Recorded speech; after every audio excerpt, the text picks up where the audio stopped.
Jadi memang rencana hari ini saya mau bicara mengenai healing di zaman COVID ya.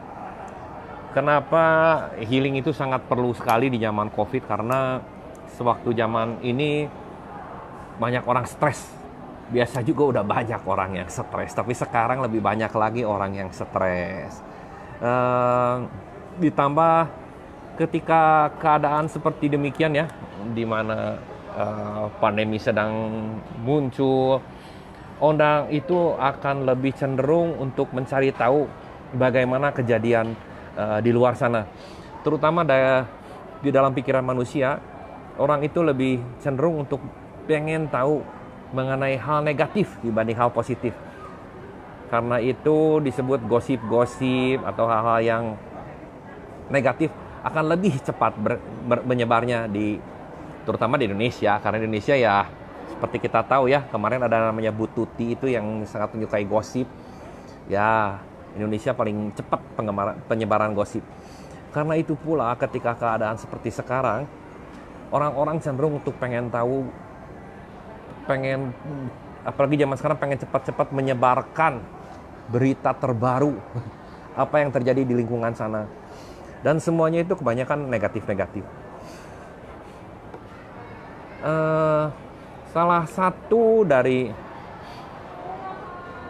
impact penyebaran berita-berita negatif atau sering membaca berita negatif adalah pikiran kita akan dipenuhi dengan data-data negatif, yang mana hal tersebut akan menyebabkan kita emosinya menjadi negatif pula ya.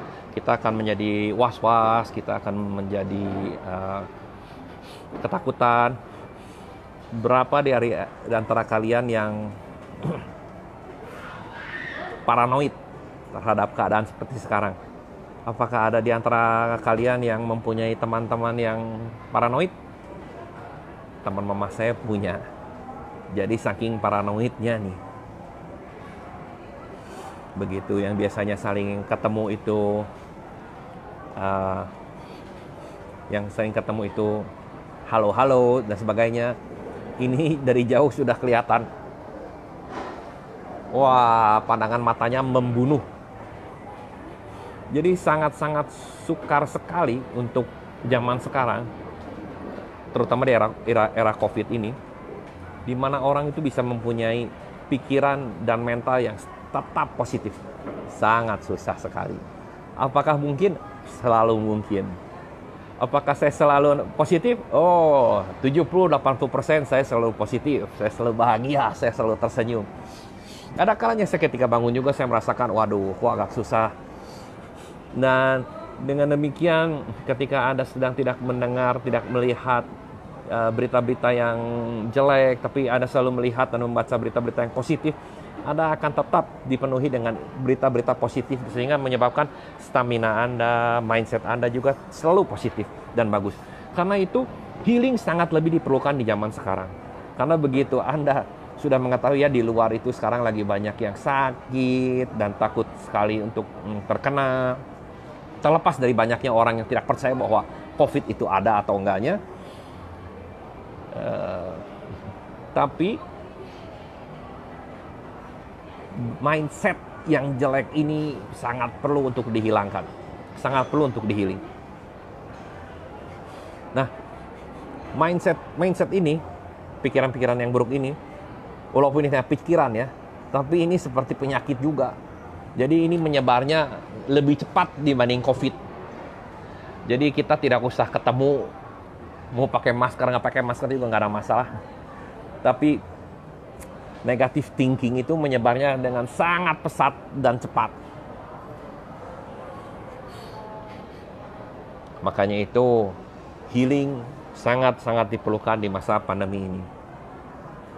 Dengan healing, apa yang dapat didapat? Dengan healing, Anda dapat merasakan lebih nyaman. Anda dapat merasakan lebih positif.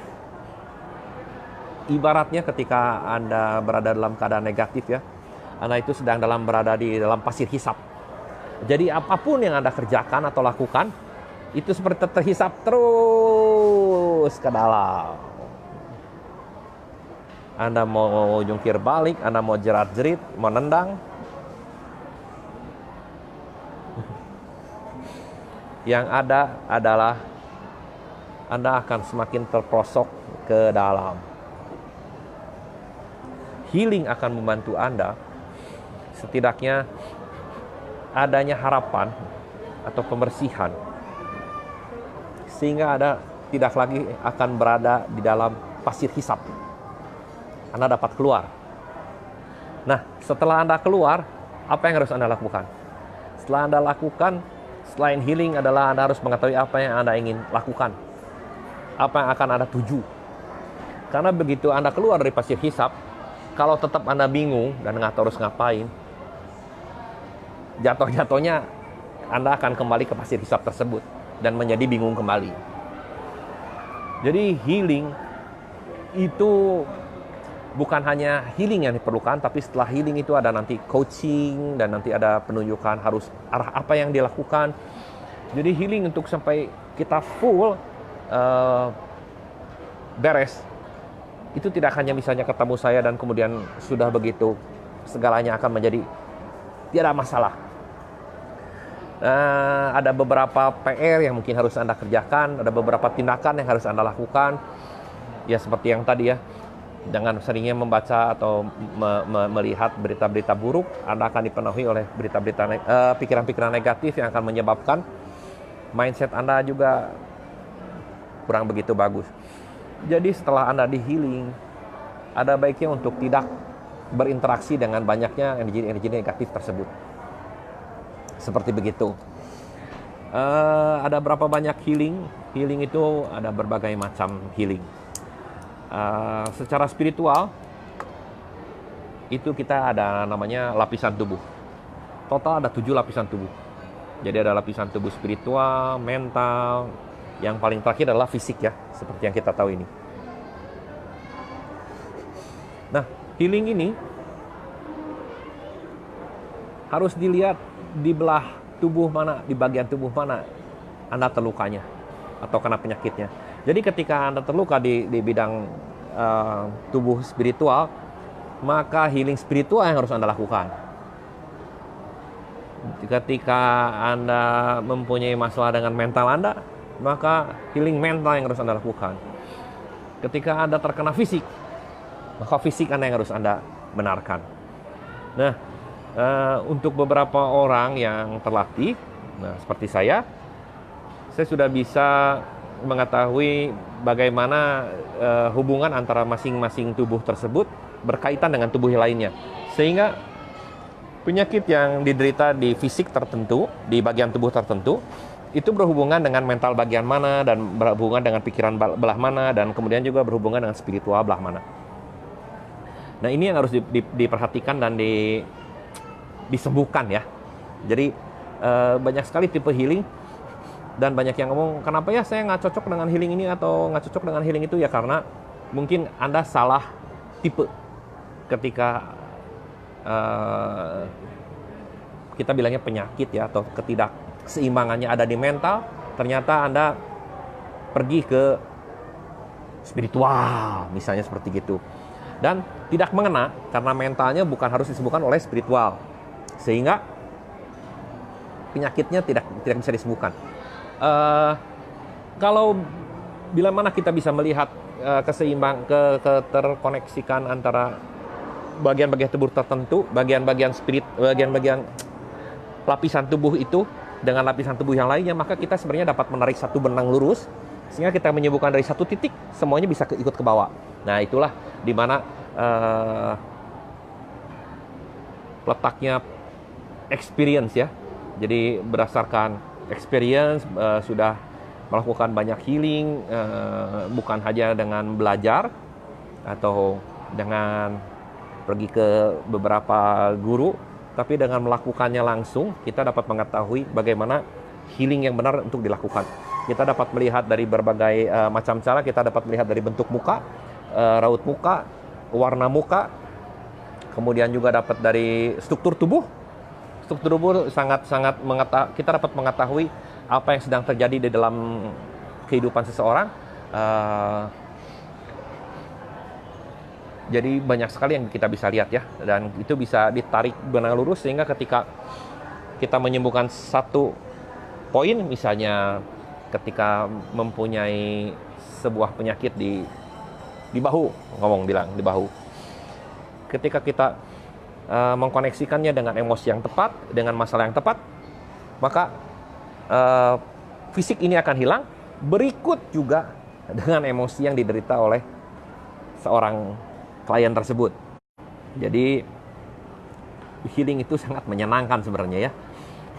Karena dengan healing yang tepat secara holistik, yang terjadi itu bukan hanya penyembuhan, bukan penyembuhan secara fisik, tapi yang terjadi nanti adalah kebahagiaan, di mana fisik kita sembuh, kemudian kita bisa dapat dengan bebas, dengan nyaman, kita bisa makan dengan nyaman, bepergian dengan nyaman. Bepergian tentu saja kita harus pakai masker sekarang ya, tapi maksudnya bepergian ketemu orang atau segala macam dalam batas tertentu ya nyaman gitu. Bekerja nyaman, tidur nyaman, dan sekarang itu banyak sekali kalau orang ketemu sama ngobrol sama saya, banyak yang ngomong, aduh saya itu susah sekali tidur. Ya itulah ketidaknyamanan itu ya. Ketika Anda menjadi nyaman dan dapat melakukan tidur enak, makan enak, maka sebenarnya Anda harusnya sangat berbahagia sekali. Karena berbahagia itu tidak dapat dibeli dengan uang. Banyak sekali bahagia itu memerlukan uang, tapi untuk masalah dasar tidak perlu uang. Jadi daripada disebut saya sebagai ahli terapi, saya lebih menginginkan saya disebut sebagai happiness expert. Karena biasanya yang melakukan healing dengan saya itu biasanya ya selain dari fisiknya membaik, tapi juga emosionalnya membaik. Dia seperti dibawa dari hisapan pasir hisap itu, bisa lagi memikirkan, mengetahui apa yang harus dilakukan, mengetahui bahwa kejadian ini juga bukanlah kejadian yang akan terus berlangsung. Karena suatu kejadian itu pasti akan ada titik akhir. Dan ketika titik akhir itu terjadi, titik awal baru akan mulai. Seperti kata Ibu kita Kartini, habis gelap, terbitlah terang. Muncullah harapan. Nah, begitu juga dengan healing. Apa yang dapat saya lakukan? Apa yang dapat saya berikan untuk Anda?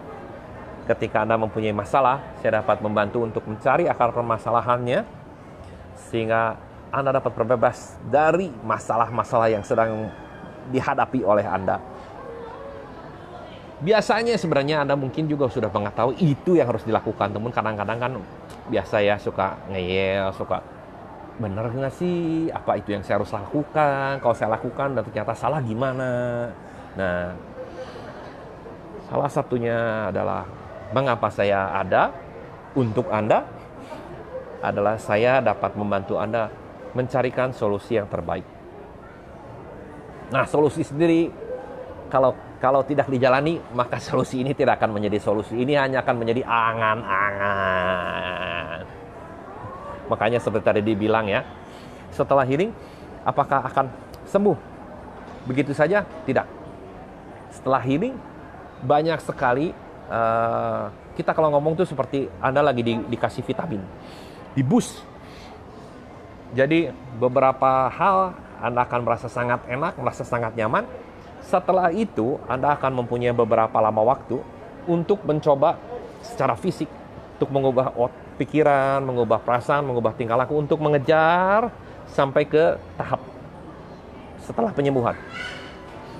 Saya di sini ada seorang teman saya yang sudah mengikuti healing. Saya panggil nama nggak apa-apa ya, Mr. Ben. Ben ini sangat luar biasa. Jadi setelah mengikuti terapi, dikasih beberapa PR ya. Bahkan saya ngasih tahu, oh coba kalau begitu, coba lakukan begini. Kemudian juga coba jalan ini, karena kalau Anda mau melakukan ini, tidak gampang ya. Semua jalan tidak kena gampang. Tapi di ujung terowongan, hasilnya itu sangat memuaskan.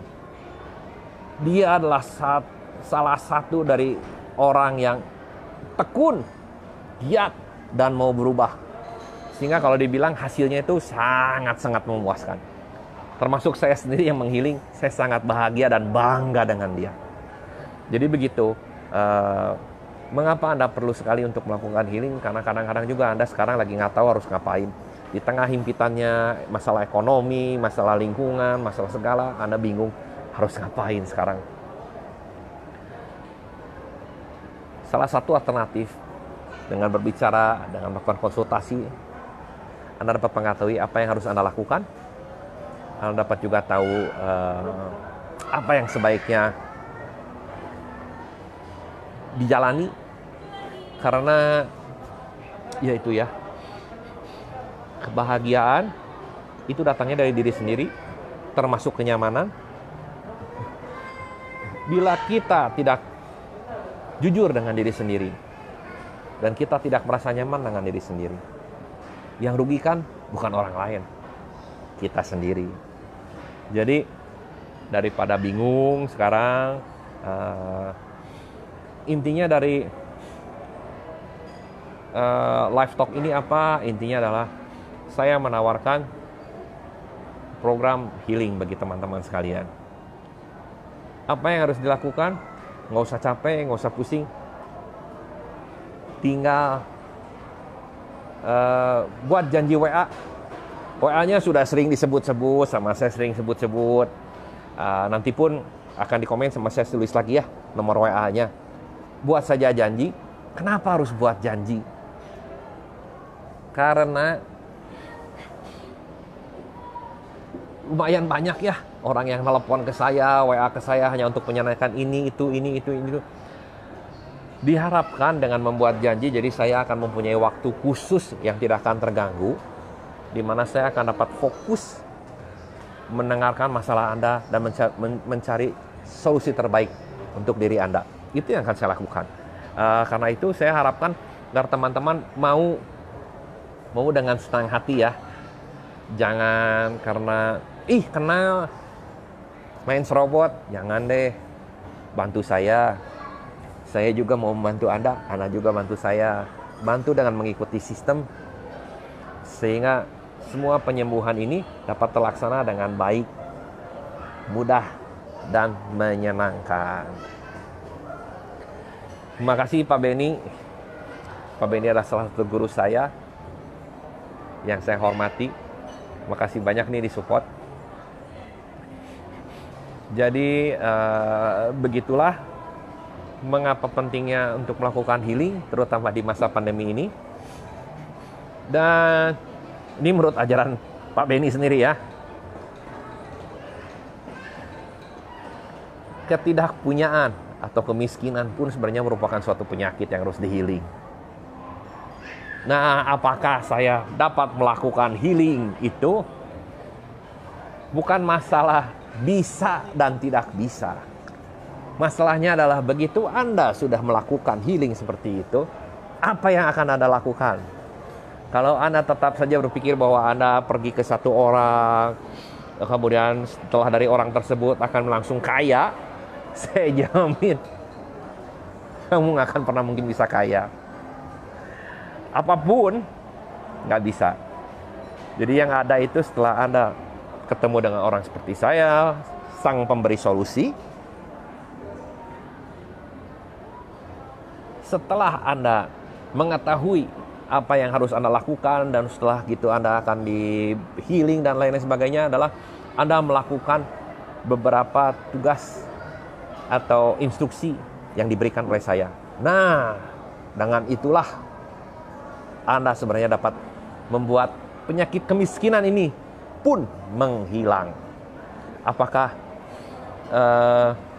melakukan ini setelah diberikan instruksi sangat mudah?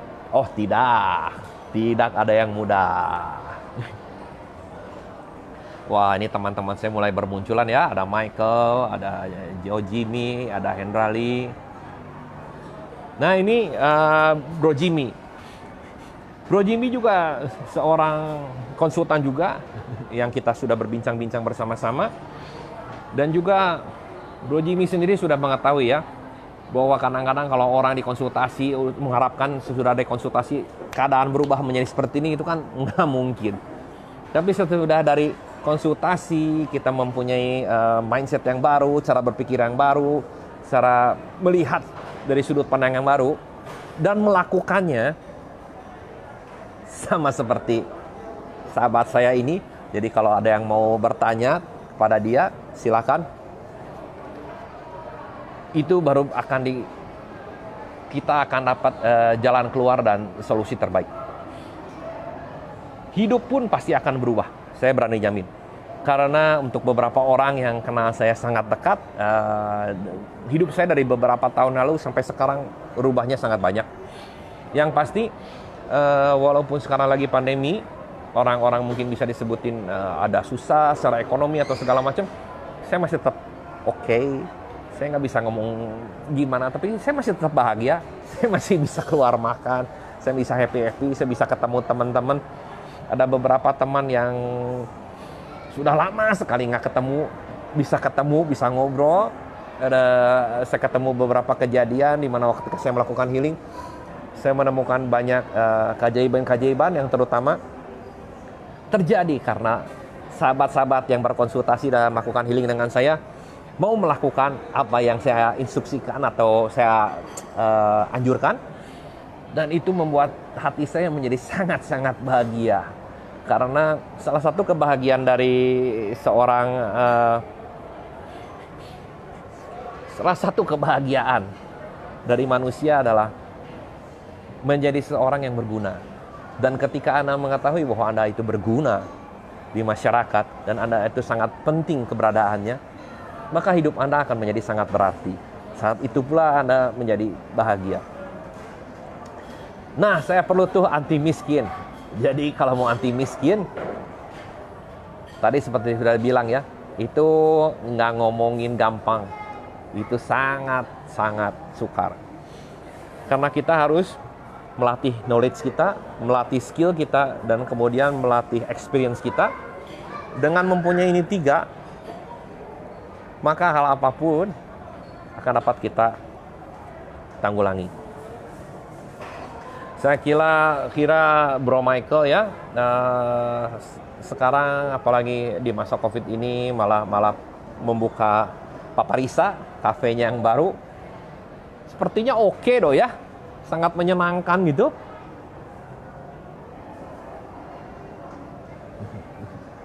Jadi miskin itu sendiri juga kan sebenarnya punya kategori ya. Apa yang Anda bilang miskin untuk orang lain mungkin itu sangat berlebih.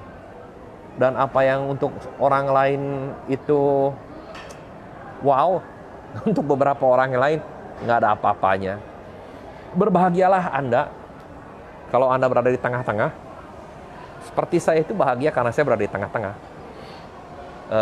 Apakah saya orang yang susah? Tidak.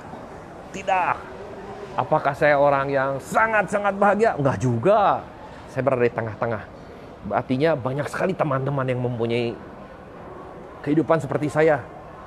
Dan itu membuat saya bahagia karena enggak parah-parah banget. Disebut sukses banget ya? Enggak, tergantung dari situasinya kita melihat. Kalau kita terlalu memikirkan bahwa kita harus di atas, itu kan lebih capek ya. Secara emosi kita terkuras, secara emosi kita berpikir harus bekerja lebih giat, dan lain-lain. Kalau bekerja lebih giat akan menghasilkan hasil yang baik.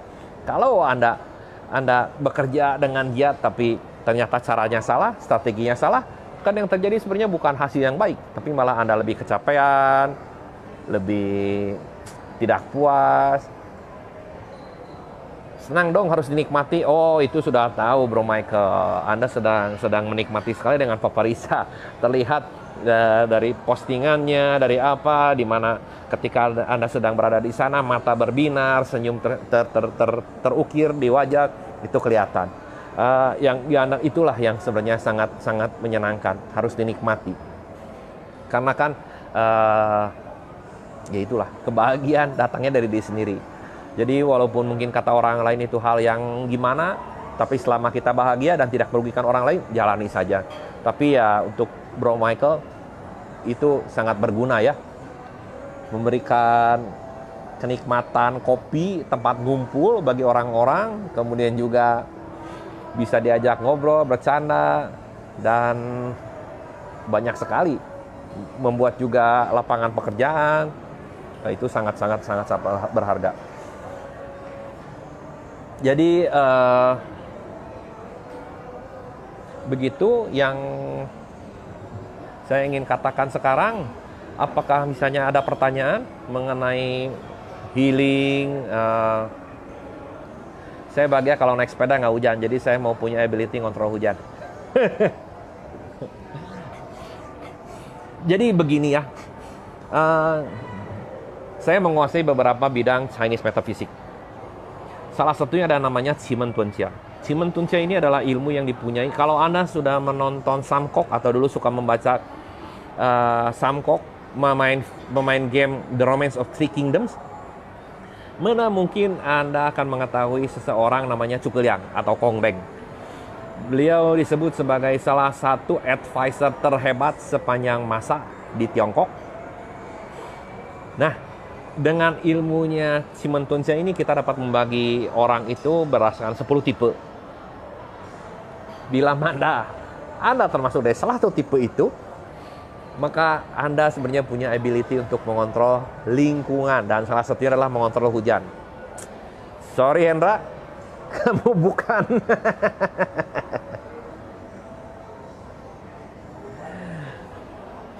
Dan juga ketika Anda sebenarnya tipe seperti itu, Anda harus ketemu orang yang bisa mengajarkan Anda gimana cara makainya. Jadi salah satunya adalah mungkin Anda harus ketemu saya, karena saya salah satunya dari orang yang bisa Qimeng di Indonesia. Masih belum berapa banyak orang yang bisa Qimeng. Dan juga termasuk orang yang bisa memakai, bagaimana untuk memakai keahlian tersebut. Bro Jimmy, setuju itu, bahagia itu dimulai dengan jujur pada diri sendiri. Be yourself. Oh iya, dan saya kira kamu sudah berusaha untuk jujur ya. Bahagianya harus sedikit di-tune, tapi jujurnya sudah. Dan saya kira, tunggu sebentar ya. Setelah lewat tahun, akan better and better. Karena itu ada pengaruh dari tahun juga. Begitu. Ada lagi yang mau punya pertanyaan? Ini jangan nanya aja mau ngontrol hujan. Saya termasuk nggak? Termasuk apa? Benyamin? Kamu termasuk orang yang sangat hebat. Saya benar-benar kagum sama kamu. Kamu nggak boleh memandang rendah pada diri kamu, karena ternyata kamu sangat luar biasa potensinya. Luar biasa. Jadi untuk Benyamin ya, semangatnya luar biasa sekarang. Niat untuk berubah, terus dari emosi segala macam, wah luar biasa, luar biasa. Saya bisa ngomong bahwa hanya kesuksesan yang akan datang menyumpai Anda di setiap langkahmu. Karena apa? Karena niat, tindakan sudah seiring. Hebat. Pari, mau nanya dong kok, kerja sering dipuji atasan tapi pendapatan dan jabatan tidak pernah naik. Apa saya tidak cocok dengan pekerjaan saya? Jadi kita kalau ngomong pekerjaan seperti gini, sangat menyenangkan. Dalam Chinese Metaphysics kita membagi semua keadaan itu menjadi 3 bagian. Ada lingkungan Tian atau langit di atas. Lingkungan kedua adalah bumi, bawah ya, lingkungan bumi atau Ti. Ketiganya adalah lingkungan Dran atau manusianya sendiri. Itu bisa dipilah-pilah. Jadi lingkungan Tian itu bisa disebut lingkungan paling luar. Jadi bagaimana perusahaan tersebut sedang contoh keadaan uangnya, apakah keadaan uangnya baik atau tidak. Nah itu kan dilihat dari langit ya ceritanya. Kemudian dari bumi adalah atasan-atasannya yang punya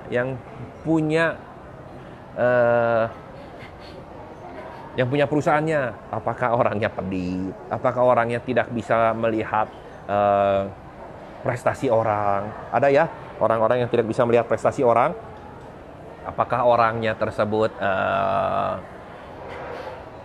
menggunakan politik adu domba untuk mengontrol anak buahnya, itu banyak sekali. Dan kemudian faktor manusianya sendiri, yaitu kitanya sendiri. Jadi ketika kita dipuji oleh atasan, kita juga harus tahu apakah atasan tersebut juga mempunyai wewenang untuk menaikkan gaji kita. Kalau nggak punya wewenang, susah ngomong. Anda berbicara dengan orang yang salah. Segimana dia memuji kamu dan mendewa-dewakan kamu, nggak ada artinya. Ketika Anda berbicara dengan bos yang mempunyai wewenang khusus dengan uang dan jabatan, walaupun hanya kelihatan 5 menit, tapi kalau dia suka, saat itulah uang juga bisa naik dan jabatan juga bisa naik. Jadi bukan hal dengan cocok dengan pekerjaan atau enggaknya. Dan yang harus dibuat adalah ketika Anda bekerja, apa tujuan Anda? Ketika Anda masih muda, tujuan Anda harusnya bukan mencari uang. Tujuan Anda adalah mencari skill, kemampuan, knowledge atau pengetahuan. Ketiga, experience atau pengalaman. Ini 3. Nggak ada lagi. Hanya 3. Jadi ketika Anda mencari ini, boleh dibilang bahwa ketika masih muda Anda harus bekerja keras. Karena ketika Anda masih muda dan bekerja keras, Anda masih punya tenaga untuk itu. Jadi nggak usah takut.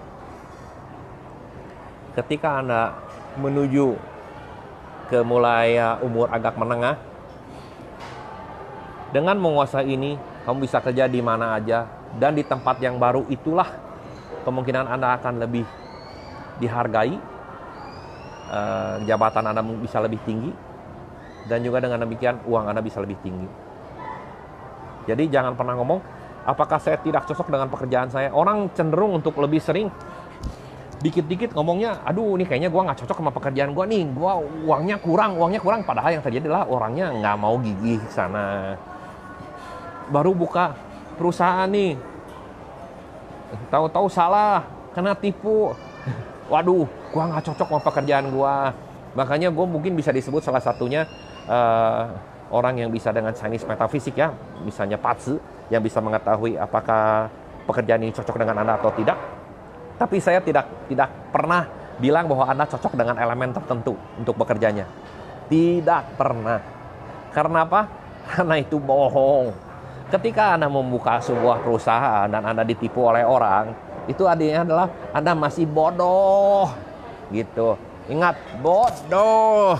Kenapa bodoh? Karena kurangnya pengetahuan, kurangnya ilmu yang punya, skill, knowledge, dan juga kurangnya pengalaman. Dan semua orang yang sudah pintar, yang sudah bekerja sudah belasan tahun lah minimum, yang sudah sangat experience di bidangnya, pasti pernah mengalami namanya dimarahin orang, ditipu, dihina-hina. Mereka yang belajar untuk mengatasi hal tersebut akan menjadi salah satu yang terbaik di bidangnya. Jadi bukan gara-gara elemen. Dikit-dikit, susah deh. Siap, sabar deh, tunggu tahun depan.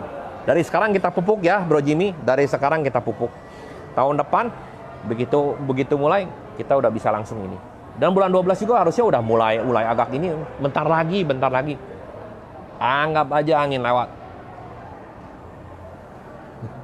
Benyamin Adam, ya kasih Mei, terima kasih kok penjelasannya, terima kasih juga. Jadi seperti gitu. Makasih penjelasannya, makasih kembali Fari, semoga ini menjadi masukan ya.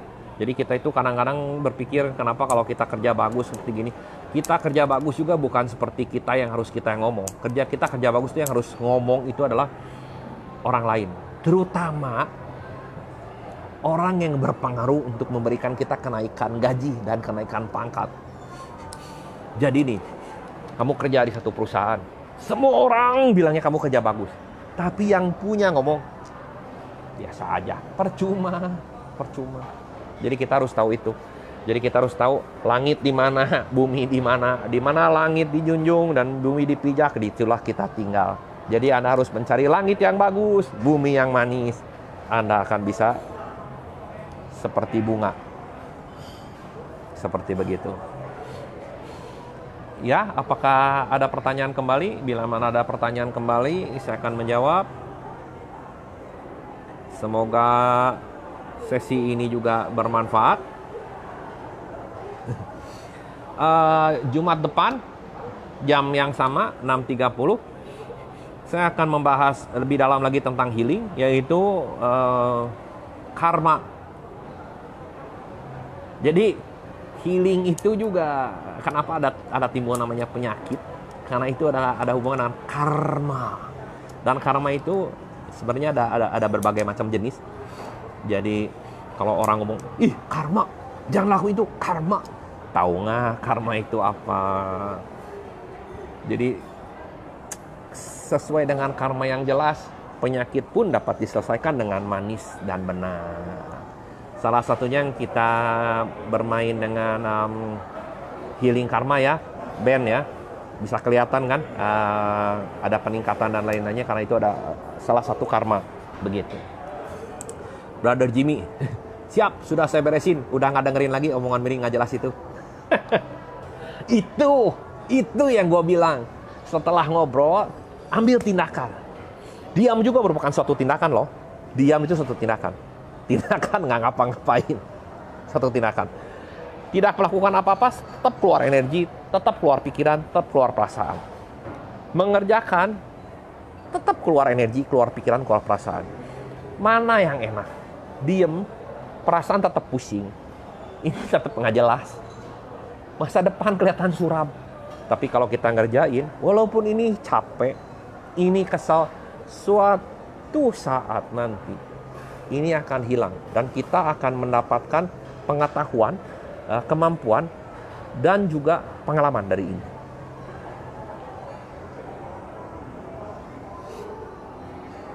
Wih, bahas karma dong, seru nih. Sip, Fari, kita akan bahas karma. Jadi Jumat depan, jam 6.30. Sama, jangan sampai telat karena langsung kita akan bahas mengenai apa itu karma. Menyenangkan sekali karena kalau kita ngomong karma ada sedikit sisi spiritual. Tapi selain sisi spiritual juga, spiritualnya maksudnya ke yang seperti agak goib-goib gitu loh. Jadi spiritual kan sebenarnya hubungan antara kita dengan Sang Pencipta. Ada yang spiritual begitu, ada yang spiritual hubungan manusia dengan sesamanya, ada yang juga hubungan antara manusia dengan dimensi yang lain. Nah, karma itu kan antara sana main, sini main, dan sana pun ikut main. Jadi ya kita nantikan minggu depan ya, Jumat jam 6.30. Nanti mungkin saya akan membuat flyernya sehingga saya tidak pengen untuk kalian semua untuk ketinggalan dan belajar lebih lanjut tentang karma. Oke, sampai ketemu besok, Bro Michael. Saya menanti telepon Anda, Bro Jimmy. Kita ketemu juga minggu depan. Oke, salam buat semua. Sampai ketemu. Bye-bye.